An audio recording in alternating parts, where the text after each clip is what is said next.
Listen here. She winced at the sudden turning of heads and quickly lowered her voice. I do not keep flying monkeys at my house. Oh, I know that. You probably have them hidden out in the woods, along with the broom. She ground her teeth together. Miss Brandon? Bonnie called from the cash register. I have your refill. Thanks, Sara said, and quickly moved away from the tall thread of Wooford Patterson's body. They called him Wolf as a nickname. She could see why. He was really predatory, and it was something of a bit of luck that he didn't like her.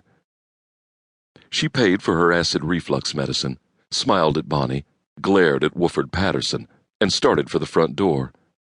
Fly at a safe speed now, he cautioned in a good-natured tone. She whirled, her long black hair whipping. If I really had flying monkeys, I'd have them drop you in the biggest manure lagoon in the whole state of Texas, and then I'd throw a match in it. She flashed at him.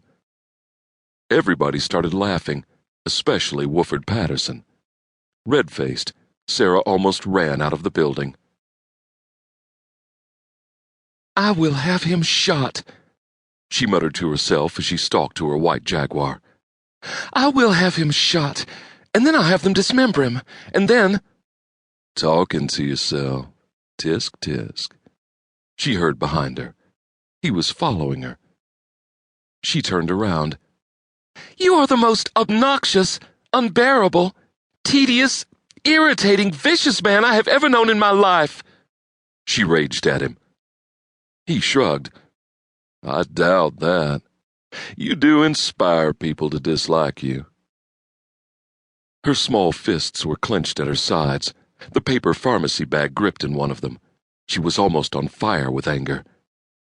She glanced beside her and saw Cash Greer, the Jacobsville, Texas police chief, just coming up on the sidewalk.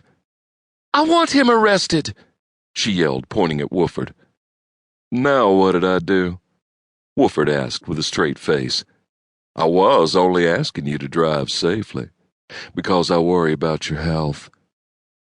He gave her an angelic smile. She was nearly shaking with anger.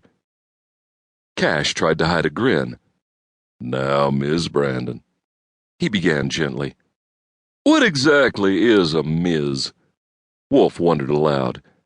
Is it like a Mr. Woman sort of thing? She threw the bag of pills at him. She assaulted me, Wolf exclaimed. Assault is a felony, right? Oh, I'd love to assault you, she muttered under her breath.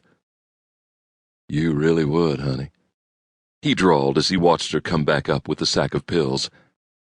I am a legend in my own time. He even smiled. She drew back a little foot in a pretty shoe. If you kick him, I really will have to enforce the law, Sara, Cash reminded her. She looked as exasperated as she felt.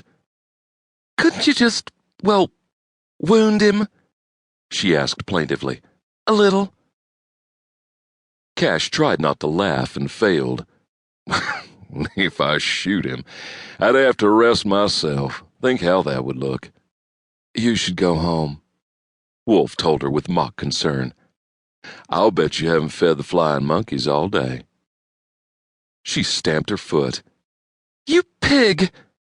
Last week I was a snake. Is this a promotion? He wondered aloud.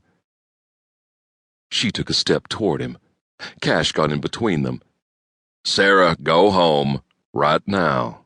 Please, he added. She blew a tendril of hair out of her face and turned back to the Jaguar. I should have moved to hell. It would have been more peaceful. The flying monkeys would have felt at home, too, Wolf mused. One day, she said, raising a fist. I'm always at home, he pointed out with a grin. Come on over. I'll find some boxing gloves. Will they stop a bullet? She asked hotly. She added a few choice words in Farsi. In fact, she added a lot of them, in a high, provoked, angry tone. She stamped her foot to emphasize that she meant them. Your brother would be shocked. Shocked, I tell you, to hear such language coming out of his baby sister's mouth.